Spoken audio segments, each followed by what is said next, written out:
Aashirvad atta, Vivel soap, Bingo, classmate notebook, Mangaldeep agarbatti ഈ ബ്രാൻഡുകൾ നോക്കിക്കഴിഞ്ഞാൽ യാതൊരു ബന്ധമില്ലാത്ത പ്രോഡക്റ്റുകളാണ്. ഈ ബ്രാൻഡുകൾക്ക് എല്ലാത്തിനും ഒരു ബന്ധമുണ്ട്. ഇതെല്ലാം ഒരു കമ്പനിയുടെ കീഴിൽ വരുന്ന ബ്രാൻഡുകളാണ്.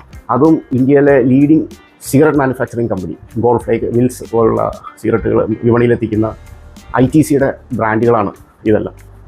പക്ഷേ പലർക്കും അറിയില്ല ഇത് ITC അതും ഒരു സിഗരറ്റ് മാനുഫാക്ചറിങ് കമ്പനിയാണ് ആട്ടയും നോട്ട്ബുക്കും ചിപ്സും എല്ലാം മാർക്കറ്റിൽ എത്തിച്ചേക്കുന്നത് എന്നുള്ളത്. അതേസമയം Cadbury's dairy milk, Cadbury's 5 star അങ്ങനെ മദർ ബ്രാൻഡിനെ എൻഡോസ്ഡ് ചെയ്തുകൊണ്ട് ചില ബ്രാൻഡുകൾ വിപണിയിലെത്തുന്നു. അപ്പോൾ നമുക്ക് അത് ആരിറക്കുന്ന ബ്രാൻഡാണെന്നുള്ളത് മനസ്സിലാവും. അതേസമയം ഗോദ്രേജ് എടുത്തു കഴിഞ്ഞാൽ ഗോദ്രേജ് സ്വന്തം പേരിൽ തന്നെ വ്യത്യസ്തമായ പല പ്രോഡക്ട്സും സർവീസസും മാർക്കറ്റിൽ എത്തിക്കുന്നുണ്ട്. ഒരു ഭാഗത്ത് ഇപ്പോൾ ITC പോലൊരു കമ്പനി വ്യത്യസ്തമായ രീതിയിൽ ബ്രാൻഡുകളെ മാർക്കറ്റിൽ എത്തിക്കുന്നു. അതേസമയം ഗോദ്രേജ് സ്വന്തം പേരിൽ തന്നെ പ്രോഡക്ട്സും അല്ലെങ്കിൽ ബ്രാൻഡിനെ മാർക്കറ്റിൽ എത്തിക്കുന്നു. സോ അപ്പോൾ ഇതിന് പറയുന്നത് ബ്രാൻഡ് ആർക്കിടെക്ചർ എന്നാണ്. പല ബിസിനസ്സുകളിൽ ഏർപ്പെടുന്ന കമ്പനികളുടെ ഒരു സ്ട്രാറ്റജിയാണ്. ബ്രാൻഡ് ആർക്കിടെക്ചർ 4 തരത്തിലുണ്ട്. ആദ്യത്തേത് ഹൗസ് ഓഫ് ബ്രാൻഡ്സ്, പിന്നെ ബ്രാൻഡഡ് ഹൗസ്, അതുപോലെ തന്നെ hybrid brand architecture, blended brand architecture. House of brand ആദ്യം പറഞ്ഞ ഉദാഹരണം തന്നെയാണ് ITCയുടെ. ഒരു കമ്പനി വളരെ വ്യത്യസ്തമായ രീതിയിൽ വ്യത്യസ്തമായ ബ്രാൻഡുകൾ വ്യത്യസ്തമായ ഇമേജിൽ വ്യത്യസ്തമായ പേരുകളിൽ മാർക്കറ്റിലെത്തിക്കുന്നു. P&G മറ്റൊരു ഉദാഹരണമാണ്, യൂണിലിവർ മറ്റൊരു ഉദാഹരണമാണ്. പിന്നെ വരുന്നത് ബ്രാൻഡഡ് ഹൗസ് ഗോദ്രേജ് തന്നെ നല്ലൊരു എക്സാമ്പിളാണ്.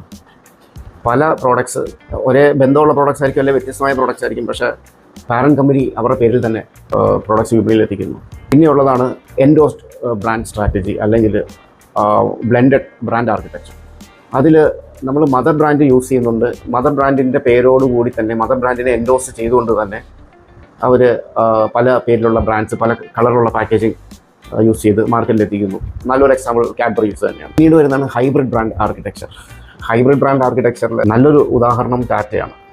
Tata house of brand strategy ഉപയോഗിക്കുന്നു, ബ്രാൻഡഡ് ഹൗസ് സ്ട്രാറ്റജി ഉപയോഗിക്കുന്നു. ടാറ്റ സ്വന്തം പേരിൽ പല പല പ്രോഡക്ട്സും സർവീസസും ചെയ്യുന്നുണ്ട്. അതേസമയം ടാറ്റയുടെ പേര് വയ്ക്കാതെ തന്നെ പല പ്രോഡക്ട്സും സർവീസും വിപണിയിലുണ്ട്.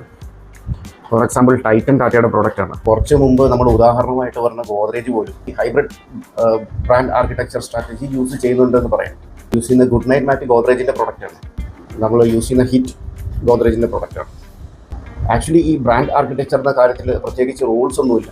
അത് നമ്മൾ ലോഞ്ച് ചെയ്യുന്ന പ്രോഡക്റ്റിൻ്റെ സാഹചര്യത്തിനനുസരിച്ചാണ് ഒരു ബ്രാൻഡ് ആർക്കിടെക്ചർ ഫോളോ ചെയ്യുന്നത്. അപ്പോൾ നമ്മൾ പുതിയൊരു ബിസിനസ് പ്ലാൻ ചെയ്യുവാണെങ്കിൽ നമ്മുടെ പ്രോഡക്റ്റിനെയും സർവീസിനെയും പറ്റി നല്ലൊരു ധാരണ ഉണ്ടാക്കുക, എന്തെല്ലാം വ്യത്യസ്തമായ പ്രോഡക്ട്സ് ഉണ്ട് എന്നുള്ളത് നേരത്തെ തന്നെ പ്ലാൻ ചെയ്യുക. അപ്പോൾ അതിനനുസരിച്ച് ഈ ബ്രാൻഡ് ആർക്കിടെക്ചർ സ്ട്രാറ്റജി അഡോപ്റ്റ് ചെയ്യുക.